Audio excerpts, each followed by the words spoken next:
क्या आपने कभी भगवान को देखा है? नहीं ना। सब जानते कि इस पूरे ब्रह्मांड को भगवान ने बनाया, लेकिन अगर भगवान है तो कहाँ है? वो हमसे मिलते क्यों नहीं? हमें दिखाई क्यों नहीं देते?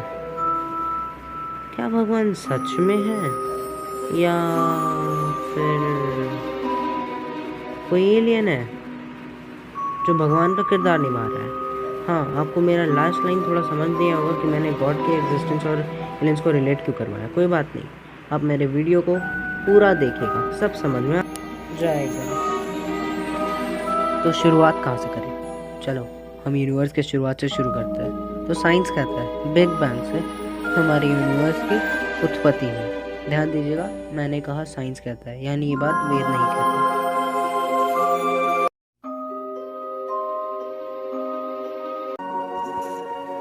साइंस और वेद दोनों ही अलग अलग बातें कहते हैं, पर इसे अगर ध्यान से स्टडी करें तो हमें पता चलता है साइंस और वेद में कुछ कॉमन है, और वो है अननोन एनर्जी। और शायद यही अननोन एनर्जी हमारा खुदा भी है। तो चलिए अब हम यूनिवर्स के बारे में जानते हैं कि वो बना कैसे। तो साइंस कहता है कि बिग बैंग से हमारे यूनिवर्स की उत्पत्ति हुई। बिग बैंग से पहले हमारे यूनिवर्स में कुछ नहीं था। बिग बैंग से पहले ही हमारे ये बड़ा ब्रह्मांड छोटे से एटम के अंदर समाया हुआ था। उस समय ना कोई एटम था ना कोई लाइट। उस समय तो टाइम भी नहीं था। एक्चुअली टाइम और लाइट एक दूसरे से रिलेट करता है। अगर लाइट है तो ही टाइम है, अगर टाइम है तो ही लाइट है। इस बारे में मैं विस्तार से अगले वीडियो में बताऊँगा। अगर आपको चाहिए तो कमेंट कीजिए। तो वो छोटा सा एक एटम किसी अननोन रीज़न के कारण बड़ा होते जा रहा था। बड़ा होते होते अचानक से ब्लास्ट किया, एक्सप्लोड मारा, और उस एक्सप्लोजन से जो डस्ट और गैस इधर उधर फैला, तो उसी डस्ट और गैस से हमारा ये ब्रह्मांड तैयार होकर के हमारे सामने आ गया। यहाँ पर कोई अननोन एनर्जी का मतलब है वो अननोन फोर्स या रीज़न जो वहाँ पर ब्लास्ट का कारण बना। चलो अब हम बात करते हैं वेदों की। तो वेद कहता है कि हमारा ये जो ब्रह्मांड है उसका अर्थ है ब्रह्मा प्लस अंडा, यानी कॉस्मिक एग। और हमारे जो ब्रह्मादेव है जिनके 3 या 4 मुंह हैं वही हमारे ब्रह्मांड है। और हमारे ब्रह्मा जी को जन्म दिया है विष्णु जी ने अपने नाभि से, यानी हमारे ब्रह्मांड को भी विष्णु जी ने ही जन्म दिया।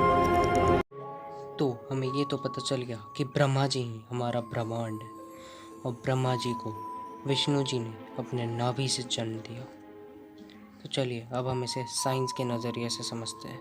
आप सोच रहे होंगे कि वेद को मैं साइंस के नज़रिए से कैसे समझाऊंगा। कोई बात नहीं, सब धीरे धीरे समझ में आ जाएगा।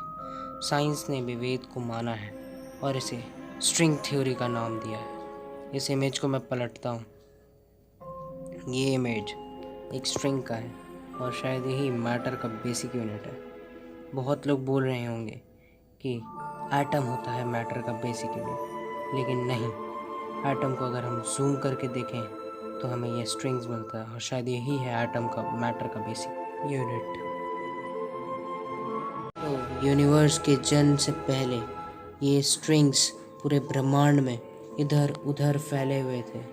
वे पूरे ब्रह्मांड में अनंत रूप से फैले हुए थे कि किसी अननोन रीज़न के कारण अचानक से उनमें वाइब्रेशंस पैदा होने लगे, और ये वाइब्रेशंस बढ़ने लगे, और बढ़ते बढ़ते हमारा ब्रह्मांड बनकर हमारे सामने आया। यहाँ पर भी एक अननोन एनर्जी के बारे में बात किया जा रहा है, और दोनों साइंस और वेद दोनों इस बारे में बात करते हैं।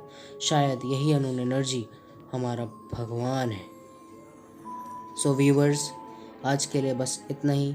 मिलते हैं नेक्स्ट वीडियो में, या कहें नेक्स्ट एपिसोड में। हाँ, हम उसमें एलियंस के एग्जिस्टेंस के बारे में ज़रूर बात करेंगे। Bye bye.